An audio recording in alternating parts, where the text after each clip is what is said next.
Register में आपका नाम लिखा, उस नाम लिखाने के चक्कर में आपने अपनी पूरा का पूरा जीवन बर्बाद कर दिया कि मैं एक फ्लैट और ले लूं 4 BHK या 3 BHK, और आपने वो जो गुलाब जामुन थी वो नहीं खाई, आपने वो जो जूस था वो नहीं पिया, आपने वो जो मजे थे छोटे छोटे वो नहीं लिए, क्योंकि 3 BHK ले लिया और आप मर गए।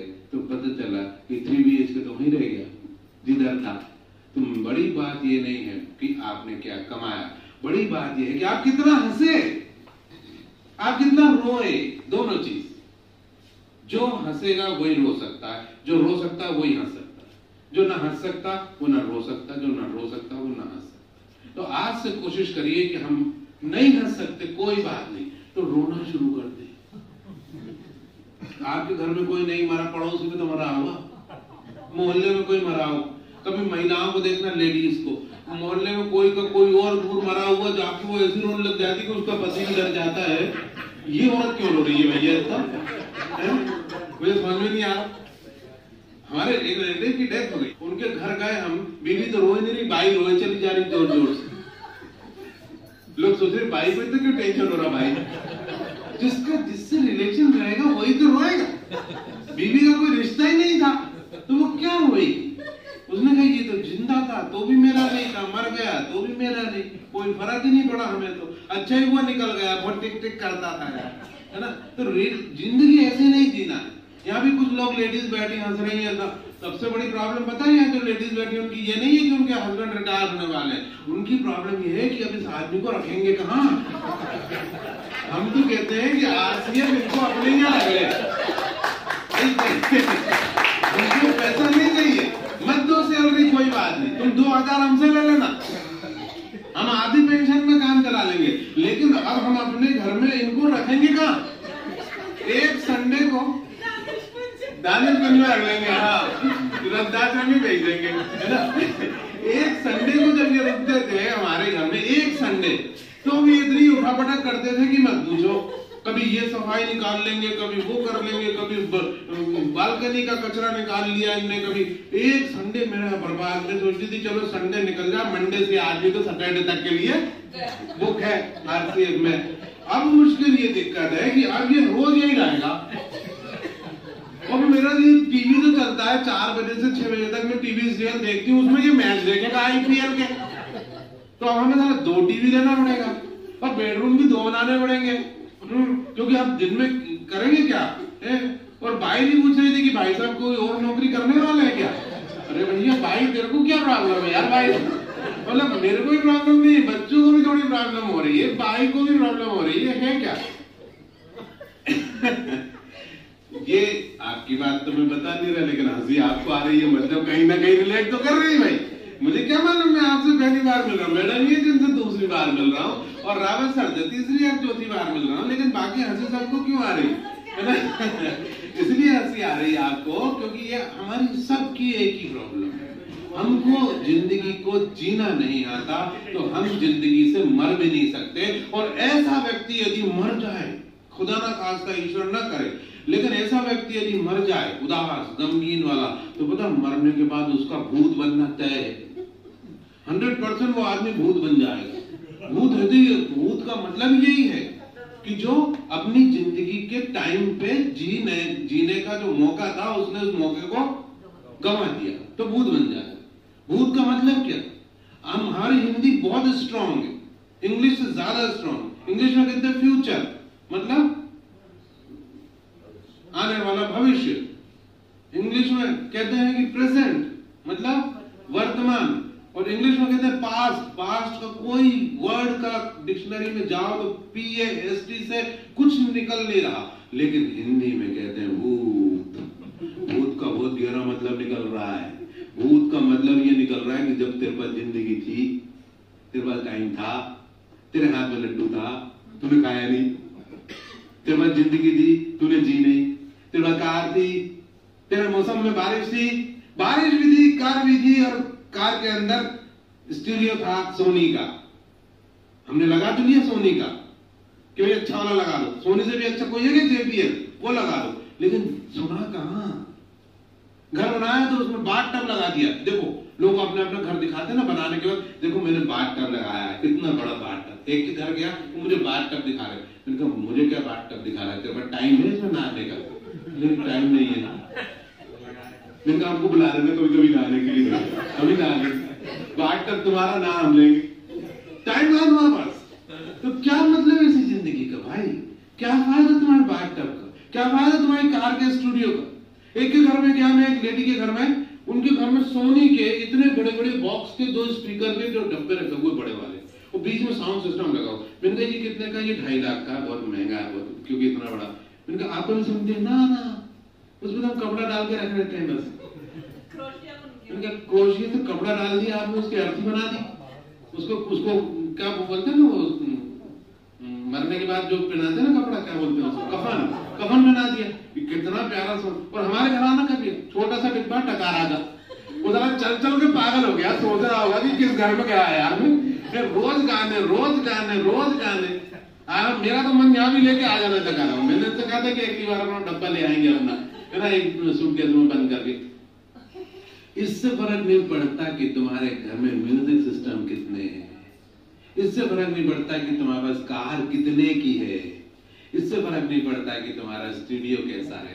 फर्क इससे पड़ता है कि तुमने एंजॉय कितना किया।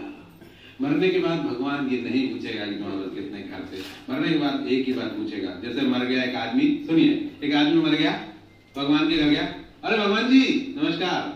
भगवान जी किधर है? भगवान जी किधर है? वो आ रहे हैं। नमस्कार नमस्कार भगवान जी। आ गए? जी जी भगवान जी। कितना जी क्या है? 72 साल भगवान जी। क्या किया?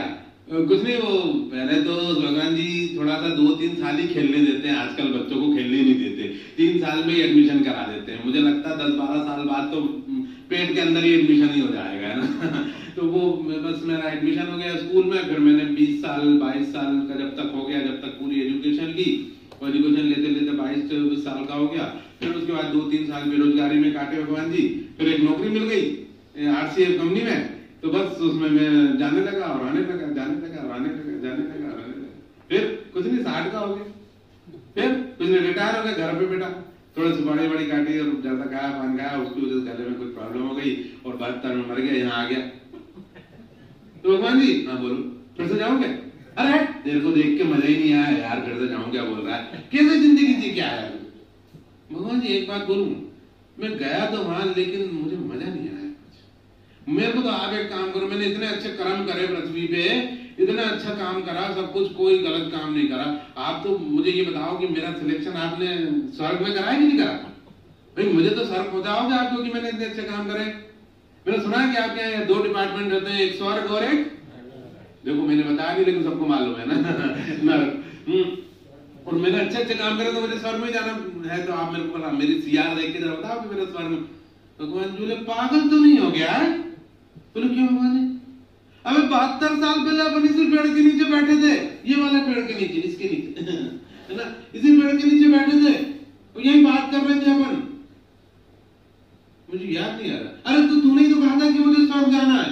हाँ तो मैंने अपनी वसुंधरा पे तुझे भेजा था, अपनी पृथ्वी पे तुझे भेजा था, जहां कोयले हैं, जहां नदियां बह रही हैं, जहां झरने हैं, जहां बारिशें होती हैं, जहां म्यूजिक है, जहां म्यूजिशियंस हैं, जहां पे आम है मीठे मीठे, संतरे हैं, सेब हैं, बहुत तरह तरह के फल हैं, वहां तुझे भेजा था। और तू वहां से 72 साल बाद लौट के आ रहा है और अब तू मुझसे ये पूछ रहा है कि मुझे स्वर्ग जाना है। अबे पागल, स्वर्ग से तो तू आ रहा है, तेरी गलती हो गई कि तू स्वर्ग में गया।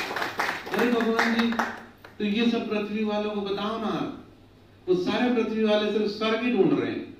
वो सोच रहे हैं कि हम मरने के बाद स्वर्ग में जाएंगे, स्वर्ग में जाएंगे। उन्हें ये मालूम ही नहीं कि स्वर्ग में तो वो जी रहे हैं। हम स्वर्ग जाएंगे नहीं, बल्कि हम स्वर्ग में जी रहे हैं। मेरे एक मित्र हैं, वो अपने नाम के आगे लगाते हैं स्वर्गवासी। उनके दोस्त कहते तुम मर तो गए नहीं अभी, अबे तू मरने के बाद जाएगा स्वर्ग में, हम तो अभी स्वर्गवासी है। ताली तो हो जाती है। स्वर्गवासी मतलब कि स्वर्ग जैसा घर बनाओ, घर को साफ रखो, स्वच्छ रखो, वो चीजें खाओ जो अच्छी हो, अंदर से अपने आप को अच्छा बनाओ, बाहर से अपने आप को अच्छा बनाओ। अभी मैं कुछ दिन पहले ही एक आश्रम में गया। आपने वो सुना होगा जो एक आश्रम होते हैं ना, किसका होता है वो, जो व्हाइट साड़ी पहनी रहती है लेडीज, ब्रह्म कुमारी, इसके आश्रम में मैं गया। आश्रम में मुझे वो ने घुमाने बुलाया कि आप हमारे आश्रम जरूर आइए, आप काफी काम करते हैं, सोशल भी करते हैं और बहुत सारे करते हैं, मोटिवेशनल स्पीकर है, तो आप आइए।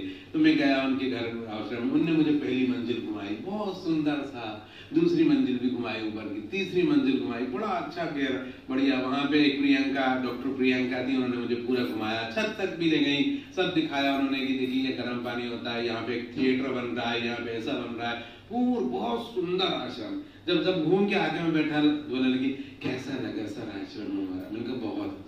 यहाँ देखिए कितनी शांति है, एक अशांत आदमी भी आके यहाँ शांत हो जाएगा। यही हम ध्यान कराते हैं, यही हमने इसको ध्यान कक्ष बनाया इसलिए कि हम बहुत गहरी शांति है। आपने यहाँ के शांति महसूस की कि नहीं की? मैंने कहा ये आपने गलत आदमी से क्वेश्चन पूछ लिया। बोले क्यों, इसमें गलती क्या? मैंने कहा शांति यहाँ आके नहीं होती है, हमारे अंदर यदि शांति है तो हमें यहाँ भी शांति मिलेगी। और यदि हम अशांति को लेकर घूम रहे हैं तो तुम्हारा आश्रम तो क्या, भगवान का घर भी मुझे शांत नहीं कर सकता, मेरे अंदर की शांति। मैंने उनसे एक बात कही कि प्रियंका मैम, आपको लग रहा है कि ये जगह शांत है, आप इमेजिन करें, मैं जो बोल रहा हूँ अगले 5 मिनट में इमेजिन करें बस। हम अभी 4 मजदूरों को लाएं और चारों मजदूरों को 1,000 रुपए दें और बोले कि 2 घंटे का तुमको काम दे रहे हैं, सिर्फ 2 घंटे का, और 1,000 रुपए तुम्हारी पगार। अच्छा ही है, 2 घंटे में 1,000 मजदूर नहीं कमा पाता, 500 रुपए कमाता दिन भर में, 800 रुपए कमाता दिन भर में, हम 2 घंटे में। करना क्या है, एक को हथौड़ा देना है, एक को गेती देना है, एक को कुछ सब्बल टाइप का देना है, एक को कुछ कुल्हाड़ी टाइप का देना है, और बोला 2 घंटे में आश्रम की हर चीज को तोड़ दो। प्रियंका मैम बोले हैं तुमको नहीं तोड़ेंगे नहीं अपन, आप चिंता ना कर, ऐसा इमेजिन करना है। इमेजिन करने में तो कोई क्राइम लगेगा नहीं और ना टूट फूट होगी, लेकिन इमेजिन करो अब क्या होगा। वो लोग आएंगे, बोले कि हाँ ठीक है सर, तोड़ दे दो, हर सब तोड़ दो, ये सोफे तोड़ दो, ये सब तोड़ दो, ये मूर्ति तोड़ दो, ये फोटो तोड़ दो, सब तोड़ दो, ये सीलिंग तोड़ दो, सब तोड़ दो। और बाहर की मिट्टी, पानी बरस रहा है तो बाहर की मिट्टी लाके इसमें डाल दो, फेंक दो। मतलब ऐसा कर देना है कि जितना तुम उसको बर्बाद कर सको कर दो, और यदि किसी ने कम बर्बाद करा तो मैं उसके 1000 काट के 500 कर दूंगा। अरे वाह, वो तो 2 घंटे तो बहुत देर की बात है। 1 घंटे में, सही बोल रहा हूँ कि नहीं बोल रहा, 1 घंटे में ऐसा तहस नहस कर देंगे। फिर आप किसी को इसी बिल्डिंग के अंदर लाइए, क्या वो शांत लगेगा? बताइए, शांत लगेगा? नहीं लगेगा। क्यों नहीं लगेगा? अभी 1 घंटे पहले लग रहा था, अब नहीं लग रहा, क्यों नहीं लग रहा? कोई बता सकता कारण? उसका आपका चेंज हो गया। एनवायरमेंट, हमने अपने घर का एनवायरमेंट जैसा है हम वैसे हैं, हमारे अंदर का एनवायरमेंट जैसा है हम उतने बीमार हैं। तो हमें चेंज बाहर का एनवायरमेंट करना है, हमें चेंज अंदर का एनवायरमेंट करना है। आप ये जो वर्कशॉप में आए हैं, वर्कशॉप मतलब क्या? कुछ नया सीखना है, कुछ नया जानना। आज से अपने घर जाइए, घर को बदलिए, घर को साफ सुथरा रखिए, वहां कुछ भी गंदगी नहीं चाहिए, क्योंकि जहां स्वच्छता होगी आपको अच्छा लगेगा। म्यूजिक सिस्टम खरीदिए, छोटा सा है बड़ा सा हो, मुझे कोई मतलब नहीं। मैं बोल रहा हूँ टकारा ही खरीद लीजिए, एक कंपनी है टकारा, मतलब कि 7,000 8,000 का म्यूजिक सिस्टम आएगा, 2 माइक साथ में आएंगे, उसमें कराओके सिस्टम फिट है, उसमें इको फिट है, इक्वलाइजर अलग से खरीदना नहीं पड़ेगा। मैं उस कंपनी का सेल्समैन नहीं हूँ, कोई सा भी खरीद लीजिए, फिलिप्स खरीद लीजिए, टकारा खरीद लीजिए, या साउंड मास्टर खरीद लीजिए। साउंड मास्टर थोड़ा महंगा है, साउंड मास्टर का 15,000 20,000 का आएगा, लेकिन आपके पास अफोर्ड करने के लिए तो साउंड मास्टर खरीद लीजिए। क्या उसको बोलते हैं? Karaoke system. क्या बोलते हैं? कैरियोके बोलते हैं वैसे, लेकिन उसको हम लोग हिंदी में बोलते हैं तो कराओके बोल देते हैं, कराओके सिस्टम।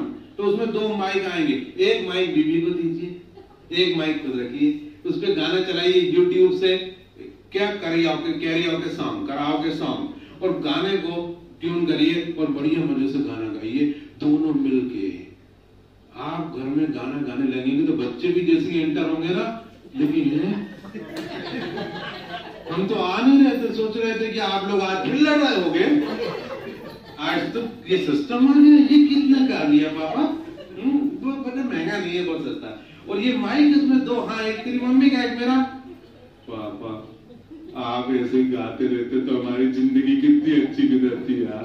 आप कितना लड़ते हो, हमको घर आने का मन नहीं होता, पता है। कभी कभी तो हम कार में सो जाते हैं बाहर की, ये लोग फिर लड़ रहे होंगे घर में, इसीलिए तो हम सोच रहे थे कि आपको वृद्धाश्रम भेज दे।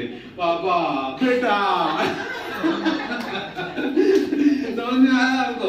क्या करा हमने? एनवायरमेंट चेंज कर, बाहर का गंदी जगह पे मत रहो, घर को जितना हो सके उतना साफ सुथरा रखो बस। कई लोगों को देखा मैंने अपने घर में, सारा कोई आने वाला है, सुनो कोई आने वाला है, कम तो झाड़ू भी नहीं लगी, झाड़ू तो मेरे को जल्दी से, वो झाड़ू देंगे और पूरा कचरा पलंग के नीचे कर दो, पलंग के नीचे कर दो, इसके नीचे पलंग के नीचे, पलंग की चादर को लंबा कर दो, है ना, इसको हटा दो, इसको हटा, इसको एक कपड़ा ढक दो, ये सब ढक्कन वक्कन लगा दिया हमने, सब कुछ कर दिया।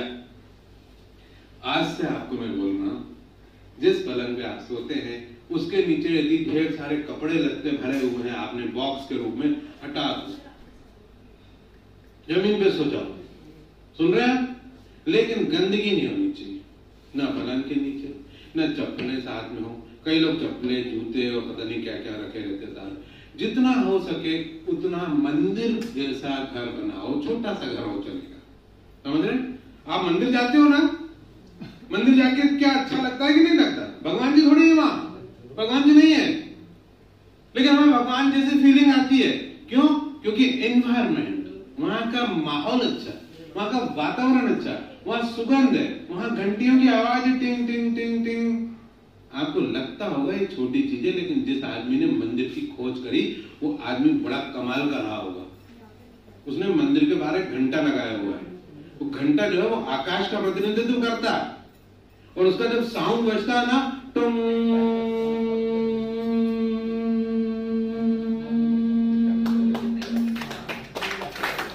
ये छोटी चीज नहीं है। मैं आपको एक प्रयोग दे रहा हूं आज।